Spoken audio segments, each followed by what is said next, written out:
Luka pertama Megawati Soekarno Putri oleh Soeharto.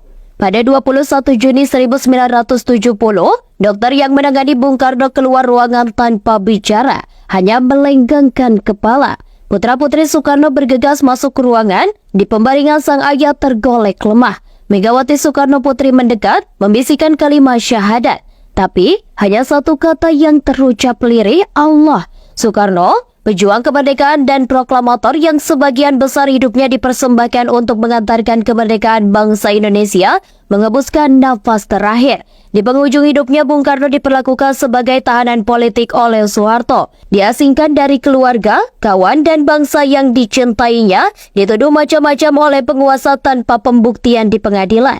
Soekarno dimatikan aspek sosiopolitik kultural oleh pengusaha Orde Baru sebelum akhirnya dipanggil Tuhan. Bahkan, sekedar memenuhi wasiat sang proklamator pun tak diizinkan. Wasiat Bung Karno untuk dimakamkan di Bogor ditolak Soeharto. Sehari setelah Bung Karno dinyatakan wafat, jasadnya dikirim ke Blitar. Itulah luka pertama Megawati Soekarno Putri yang teramat dalam, yang membucakan segudang pertanyaan. Luka bukan sembarang luka. Luka pertama itu menjadi titik lenting Megawati hingga posisinya hari ini. Soal kalah menang, dikhianati atau mengkhianati dalam politik adalah soal biasa. Tetapi melihat kekalahan ayah sendiri itu tentu tak biasa. Siapapun dalam posisi Megawati akan terluka parah. Kehidupan Soekarno seketika jungkir balik setelah tak menjabat. Seluruh kehormatan yang diperoleh sirna begitu saja. Masa-masa kemunduran Soekarno terjadi setelah peristiwa gerakan 30 September 1965. Pamor Soekarno kala itu mulai menurun. Ada kemarahan warga karena dia terkesan melindungi Partai Komunis Indonesia yang jadi objek kekesalan.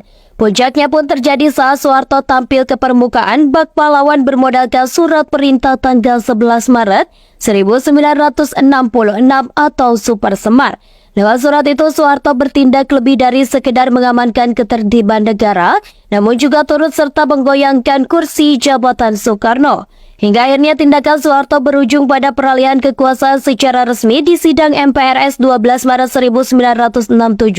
Pada sidang tersebut, pidato pertanggungjawaban Soekarno ditolak. MPRS malah melantik Soeharto menjadi Presiden Indonesia kedua. Sejak itulah Soekarno menjalani hari-hari sebagai rakyat biasa. Menurut Julius Ford dalam gerakan 30 September 2011, apa yang dialami oleh Soekarno di masa-masa tua sangat mengubah hidupnya. Dia menjadi pikun dan sering berbicara sendiri tanpa lawan. Semakin hari kesehatannya pun semakin turun, hingga akhirnya itu semua membuat Soekarno wafat pada 21 Juni 1970. Sepeninggal Bung Karno, hidup keluarga pun harus tertatih-tatih. Soekarno tidak sekaya yang dibayangkan banyak orang. Dia tidak meninggalkan warisan dan mendapat uang pensiun dari negara. Sepengakuan putri ketiga Soekarno, Rahmawati, uang pensiun yang seharusnya diterima keluarga dari negara pun tak kunjung ada. Jangankan menerima uang pensiun, perlindungan dan fasilitas-fasilitas sebagai mantan presiden sama sekali tidak kami terima dan rasakan, kata Rahmawati dikutip dari buku Keluarga Besar Bung Karno.